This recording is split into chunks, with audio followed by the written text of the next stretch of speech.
It's circling. Hello, everybody. I'm Jonathan Phillips, CEO of Magellan International. I want to welcome everyone to another in our ongoing career workshop series, where we talk about various topics that people have prompted us on around looking for work or managing careers. Jason Sanders, who is the CEO of Flycast, may join us later. I know he's at a client event. I do have, however, with me a very special guest to talk about navigating your career in late stages. And I think his backdrop says it all. What do we do as professionals over 50? John Furth is a luminous career, having been a partner in management consulting, having run the Association of Management Consulting Firms, being an integral part of Vistage, and now at this late stage in John's career, starting another business. So John, if you'd like to take a few minutes and tell us a little bit about what you're doing, and then we'll jump into our topics. Well, thank you, Jonathan. Thank you for the introduction. It's good to be here. You failed to mention we've known each other for about 25 years. Done quite a number of broadcasts together. He's helped me through some interesting times. Jonathan is actively helping me build professionals over 50. The genesis of this goes back quite a while, but it's really my work as a Vistage chair that made me aware of the fact there's a point in everybody's life when what we've been doing up until now, professionally generally, but also personally, is no longer working. And that doesn't mean anything other than what it means, which is either we have decided that we are no longer interested in what we've been doing, that we have made the money we have always intended to make, and want to have more impact. I just talked with a gentleman today that is in banking at the age of 51. He's decided he needs to have more impact. He has enough money in the bank that he feels he can now do something more entrepreneurial. It can also mean that your personal life suddenly takes a dive. You've got a divorce behind you, or suddenly realize that being alone, being independent is not all that it's cracked up to be. It can mean many things. For most men, we call it a midlife crisis around 51, 52, 53. Almost every gentleman I know has been through this, including myself, which I'll talk about in a second. For women, it often can happen a little bit later, and it's generally more tied to personal situations. With men, it's almost always tied to what we've been doing professionally, because so much of our ego, so much of our what we've created in the world, our image, our status is tied in to what we do.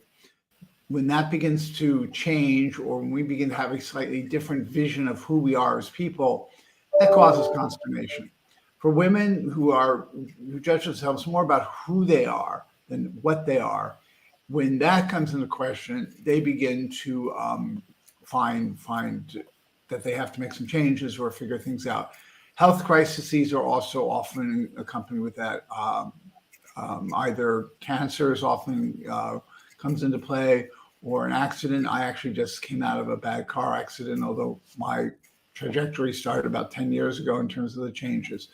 And it can be very dramatic. In my case, it was very dramatic. It was caused by some rifts I was having with the board of this Association of Management Consulting Firms, where I was the CEO and president. But mostly because I had the feeling that I was working for a nonprofit.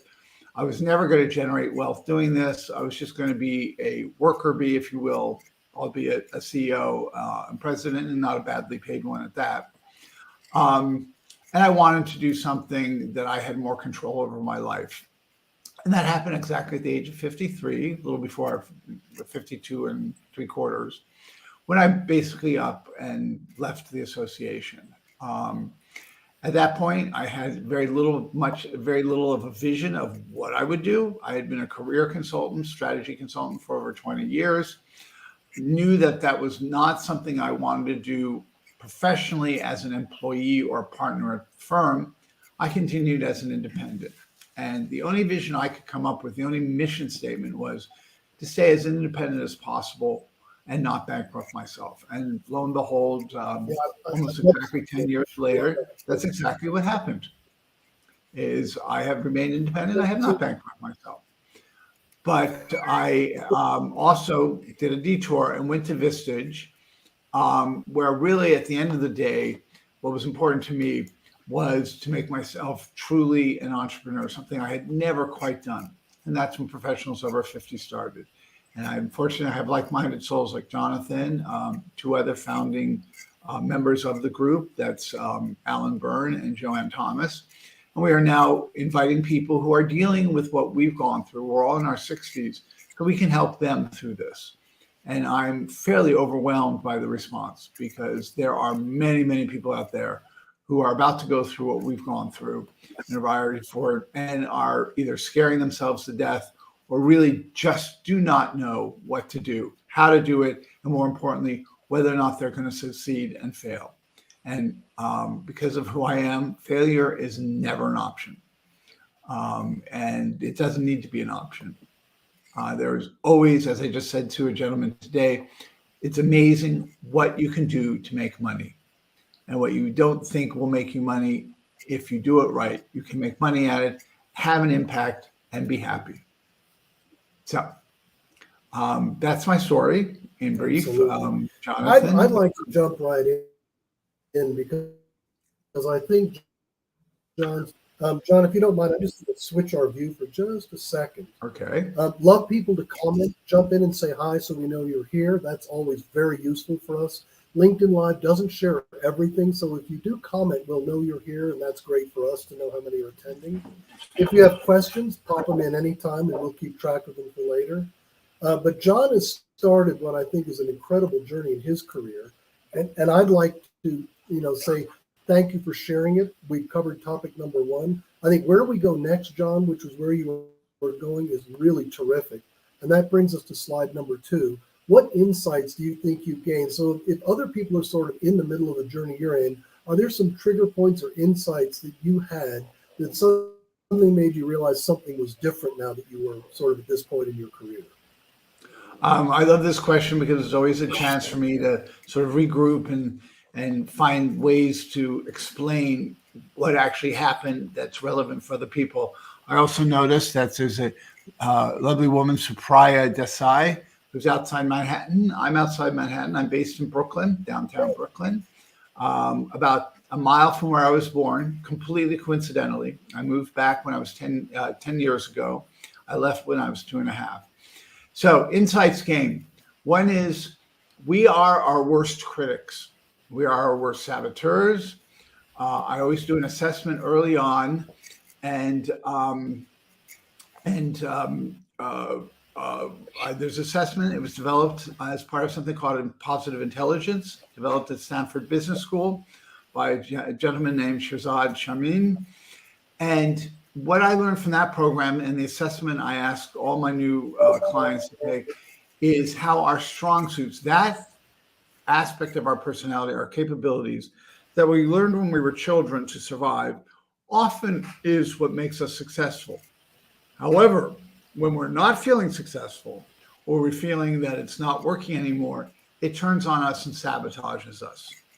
So in my case, it has a lot to do with a need for success, a need to take on challenges, a need to prove myself, be rational about it, and so forth. So the first insight is what made you successful to date could very well be that which is keeping you from the next stage. An example of that is fear. Fears tends to be what drives us. Now, these are primitive survival skills. Obviously, when a lion is coming after you, it's your amygdala that gets you into action and gets you, either to run quickly, or if you get lucky, ask a few friends around you to throw some spears at that animal. It's what kept us alive. And as physical dangers have begun to be lessened in terms of to our livelihood and to who we are, those fears have turned into neuroses, have turned into sabotaging elements. Things like, oh my God, if I quit my job now, I won't have any income and there's nothing but destitution awaiting me. Oh my God, if I've been a doctor until now, if I cut bait and decide I'm going to try to start a finance career, I'm too old, people are going to think I'm silly, and you don't do it. It keeps you off the court of action. That is primarily what I work with, is to get people comfortable with the fact that life is going to be different and they have to get into action. And by doing that, you have to recognize the fears, recognize how you could be sabotaging yourself through negative thoughts, judgments about yourself and others. That is probably my primary insight is you got to get over yourself. And you also have to have a vision of who you are and what you're going to be doing. So I see Mr. Sai has done the positive intelligence training. It's fantastic. She also mentions that we are our own worst critics. And I think Supriya, I think if I'm saying your name right, yes, indeed, the coaching training, positive intelligence, a lot of which I've incorporated in my own work as necessary, teaches you how to recognize your fears, how to recognize when you're sabotaging yourself, and get over it. Literally dispel it. Jonathan is taking the course as well with me, led by me. I'm not a practitioner of positive intelligence, but it was probably the single most important thing that I did 2 years ago to get over the final hump and allow me to start something called Professionals Over 50. How does one overcome? So why don't we run to our third slide, because this is leading right into it. And there's a question. This is where I think we would like to talk a little bit about age. Absolutely. The question is, how do you turn your transition at a late stage in your career to your advantage? And you mentioned the word ageism. Well, and for you and I both, we had an aha insight moment probably 10 years ago when we suddenly realized that how old we were made a difference. It wasn't explicit in our relationships with others, but we began noticing it. And at some point, particularly, I had to think with my own company, and I know you have with yours, how do we turn who we are to our advantage? Could you address a little bit about that? Yeah, and the question here is, how does one overcome ageism during interviews?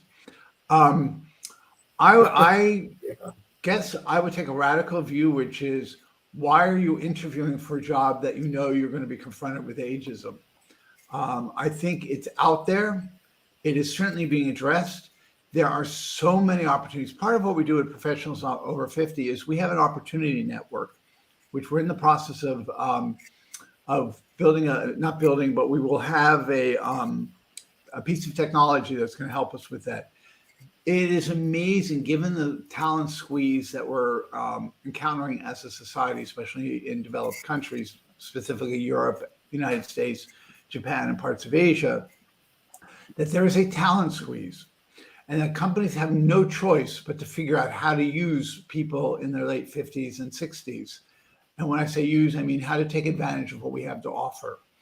So if you're interviewing and you feel it's ageism, you shouldn't be in the interview.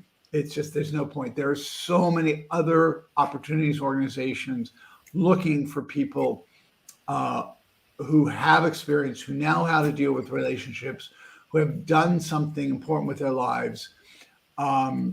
And so my answer to you is, just don't continue with the interview. Just pick yourself up, come to Professionals Over 50. We will find you the opportunity. And we have several businesses who are looking with people with networks, with professional experience, not even necessarily quote unquote relevant professional experience, who can help them build out their businesses. I won't go into particulars now just because we don't have a lot of time, but Jonathan or I are happy to talk to you if you want to take advantage of what we have to offer, which is a huge part about generating opportunities. So that's my answer, is do not get yourself into an interview with an organization that is going to be ageist and for which you feel they're going to discount you, whether they do it properly or whether they do it in a way that, maybe open themselves up for a lawsuit. Jonathan? Yeah, and I want to agree wholeheartedly, and it really speaks to the difference between a job and a career. Later in your career, you have to think about your career, but when you're transitioning, it's about interviewing for a job. And jobs and careers are slightly different. We can talk about that later if anybody's interested. But for John, I'd like to ask the question, how do you navigate a job interview when you're at a later stage in your career so that you can focus on the things that if you take the job, you can convert it into a longer term, better career decision? How do you navigate that job interview? So I the only experience I have in being over 50 and interviewing for a job was for the association. So I'm going to say that I don't have that kind of experience, because the minute I finished with the association when I was 53 years old, I guaranteed I was never going to interview for a job. I did interview to become a Vistage chair, but a lot of it was my own determination to do this, which was to become a Vistage chair, but as a contractor, not as an employee. I made the conscious decision after I left the association never to be an employee again. So I interviewed with them when I was 49. That was my last job interview. And it was almost a no-brainer. I had everything they were looking for.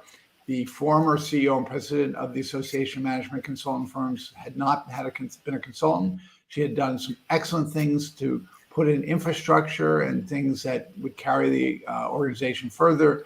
But she didn't have the network. She didn't have the understanding. She didn't have the experience that the association needed to take it to the next level. They were also close to bankruptcy, and I had helped several organizations as a consultant get through that. So I was a perfect fit. That was expediency. That was luck more than anything else. So I have never actually said in my 50s, I'm going to interview for a job. I don't want to. I never wanted to. It was time for me to create something of my own. So unfortunately, I don't have a lot of answer about how you interview. Say that again, Jonathan. That's okay. I've actually had a number of people I've career counseled through this issue, and often it comes up, how should I display my background on LinkedIn? Should I include all of my jobs so that people get a clear vision of how long I've been working? Or should I just show my last few jobs so I can get into the interview process and then begin exploring a fit? My feedback is you are who you are. You should own it and you should be good with it. I would say put all the dates you want in LinkedIn, because the moment someone interviews you, and I have a number of people that are visible now in our session that have been through this, once you start interviewing, you have to be authentic. And if in the interview you're talking to someone and you're clearly then too senior for the role, you should shift to a service-based interview, which is another LinkedIn Live session we did earlier. Switch the conversation and say, look, this is great. Maybe I'm a bit senior for the role. Tell me what you're trying to accomplish. Maybe there's someone I could recommend. One of the things that happens that I've discovered for interviewing for a job later is often if you're too senior, you have to help them. What you can do is not come away with a job necessarily, but you will build advocacy on the part of the person you're talking to. They may then refer you to something else more senior in the company. They'll certainly appreciate your insight. And an interview is often equally getting the job, but more importantly, getting the relationship. That's my input on that. And that of course is one of the there have been studies done, which shows that those of us who are maturing, are mature in the later stage of our career, have several things that the younger colleagues don't have. One is we have maturity. In other words, we understand how to be a good employee. We understand what it takes. And many of us are still willing to do that. I wasn't. We have relationships. We understand that the heart of any business is about human interactions, human relationships, and so forth. Sorry, John. So I see there's a question here. But super, yeah, it gets right at it. And how to help others over 50, and that's exactly what Supriya is getting at. I would love to know the secret sauce to this. There are companies that do better with people that are more experienced. But John, what's your advice for someone that wants to help other people over 50 and then lead them to companies that would be less ageism? I would say, first of all, LinkedIn is a great resource. Now, it may not be able to give you the answer, are we open to more mature professionals?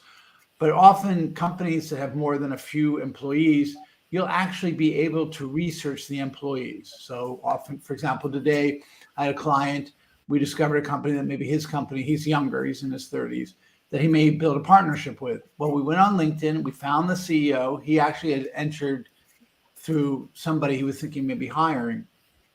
And what we quickly determined, it was an e-commerce company, And it was a company of young people, people his age, 30s, which was a plus in this situation.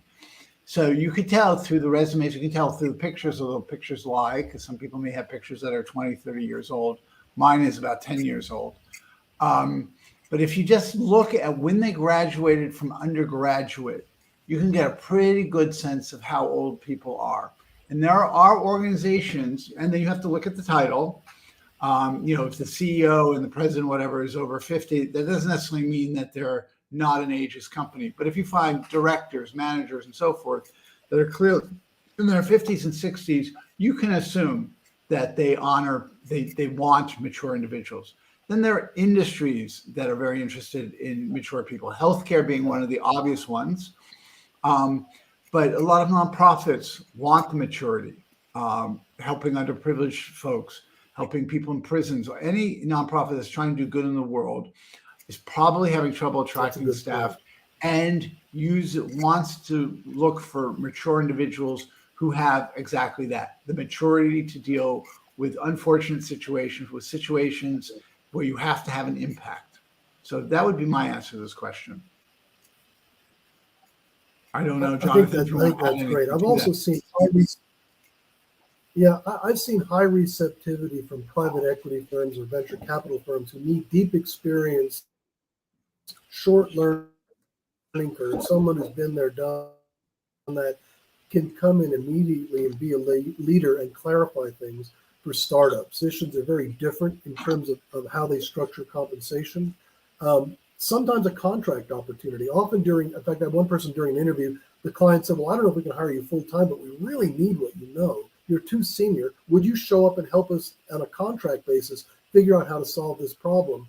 And at some point with your experience, that can be a very rewarding interaction. So I tell people that are more experienced over 50, be open to a sort of non-traditional approach. Often that can be very helpful. Let me go to our last topic, I would say that is one of the key insights. I would say that's one of the key insights is that do not expect. So we've had a number of questions come in. We've been handling a lot of these as we go. Yeah, do not be looking. Do not necessarily think a traditional job is going to work for you. Say that again, Jonathan. Yeah, my apologies. We have a bit of a delay. I know that we're all talking from different parts of the country. A little bit of a delay on some of the audio here, so my apologies for any audio overlap. We've been getting some good questions as we go. I'm sort of happy to post those as they come up. If anybody has another question they'd like us to see, post it in the chat. I'll be sure to make sure we get it addressed. Actually, I would like to ask a question to those who are here. Myself, of all the counseling you've done, I want to know if people just write in the chat box, who has found an ideal job, i.e. a job, in other words, an employment over the age of 50 that they can honestly say was one of the best jobs they've ever had. Just maybe in the chat box, say me, or raise your hand or say yes. Would love to just know that, because I do know people who've done that, but I would say more often than not, what they've done is taken the non-traditional route, which is what Jonathan and I are talking about. This is not necessarily the time for you to be looking for a job. It's a time for you to be making impact, whether that's as a consultant, as an independent contractor, possibly as an employee, or possibly as an entrepreneur. So I don't see any answers yet, but that may be the time delay. I think that's a great question. I would love to hear from anybody out there that's found an ideal outcome. I know a lot of people that are searching for that ideal outcome, but I would like to hear if anybody has. I'm not seeing anything posting up. But one thing I do want to add is, have you had anybody you've worked with, John, discover an ideal outcome? An ideal outcome, but never as an employee. Always as an independent contractor, as a consultant, or as an entrepreneur. I have yet to work with anybody over 50 who has actively, in fact, I have one gentleman who is a former CEO. He's now a head of business development for a quasi startup. He's aching to become a CEO, but every time it comes to the point where he's 53, where he has to go out there and find that job. It doesn't work, but I have to also say he's not really willing to listen to say, yeah, this is what you got to do. I hate to tell you this, but this is a full-time job looking for a job. But he is easing into this role that he's taking. He's being more impactful at the company that he's with. And this question of finding another job is taking on less immediacy. So he took this job when he was 51. And we have worked for the last year and a half to get him comfortable with the job and to become impactful enough that I think he could become CEO of this company. When the company is run by its founder, we know the founders have a limited lifetime. But again, he's the only one I've ever worked with who has taken a job in his 50s, but it was not by no means ideal when he took the job. It was for financial reasons. I'm hoping that most people on this call and elsewhere in their 50s. So I have two examples of people that have navigated. Yeah. I don't see that. So I have two people I know that I've navigated this problem successfully. Again, I'm waiting for questions to turn up. Well, one person divided his time into threes and said 1/3, 1/3, 1/3. I'd like to find 2/3 of things to do with this amount of time on these issues, and went through his network, picked the issues, and picked people addressing them, and just parceled out his time. And that's worked very well. And another person who said retired from a high-level government job said happy to give advice to people that are trying to build things. And so what he did was he limited incoming calls as requests to those people and companies that were trying to build things he was interested in. So what they both have in common is decide what time you want to invest, for what return, and don't boil the ocean. In other words, don't look for anything everywhere. Look for those things that matter to you and stay focused on them. And by the way, then both of them spent a great deal of time balancing their personal lives with their families also, because while later stage you don't have children at home, often the time you do spend with family is far more quality oriented. And I encourage people in the later stages of their careers to get that organized very well, particularly the time they need to devote to family. Yeah, that's a wonderful solution. Actually, I can think John, of I think a couple I'm of not seeing clients any of other mine questions. that could think about that. It is So I think we're inevitably. coming to the top of sorry. So one last insight is, one of the things I've learned is that almost everybody who I talk to who is interested in professionals over 50 say the same thing. I've made money. I've enjoyed my career. I could imagine continuing, but you know what? Do I really want to just keep doing the thing I've been doing for the last 25 years? And inevitably what I say, and I always ask this question within the first interview, is without thinking about it, and if financial concerns weren't connected to it, in other words, you could do anything professionally you wanted to do and make money at it, what would it be? And inevitably it leads to something about impact, having an impact. Many people feel that they've made the money, but they're just not leaving behind a legacy. They have not impacted the world in a way that is meaningful. And suddenly at the age of 51, 52, 53, they want to have impact. That I'm beginning to think is a universal truth, at least among professionals. When I say professionals, anyone who has built a career or built a business. Almost all of us want impact. And that is one of the key things that I work with my clients, is to understand, what does that mean for you? What is the impact you want to have? By clarifying that, and clarifying also where they see themselves in 5, 10, 20 years, they can begin to do what Jonathan's client did, which is to actually look for organizations that resonate with them, that are aligned with what their values are and what their goals are as they get older.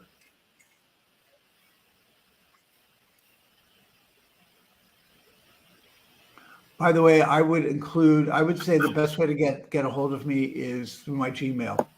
That's the surest way, or send me a text. Calling me almost never works because I don't pick up the phone very much. But please go to my website, because the website will include a membership application, non-binding, but also information of how to get in touch with me, maybe to visit the group and so forth. Membership application allows me to see kind of what you're dealing with, where you are in your journey. It's non-binding, doesn't mean anything. You don't immediately have to sign up for anything, but it allows me to have a dialogue with you when the time is appropriate to really understand what it is that you're going to be doing with your life. Well, I think we're at the bottom of the hour. I want to thank you, John, for taking your time Sure. away from your day to join us in this. And I think your insights are extraordinary and valuable. I'd like to encourage people to reach out to John if they have any questions. We do have some information that we're happy to share with people that we can send to you. If you'd like to reach out to us, again, here's John's Gmail account and phone number. We're always open to suggestions on what to do in our next live stream for our career workshops. We're getting an increasing number of people viewing. My thanks to all of you who did show up. My apologies for our technical glitches. I'll take all the blame. But this worked out great. John, I want to thank you again for joining. Yes, thank you. It's always great to talk to you, Jonathan. We always have great conversations. All right. Stay on with me for a minute, but I am ending the broadcast. Thank you, everybody. Have a great day. Thank you, everybody. And thank you, Jonathan. Yeah.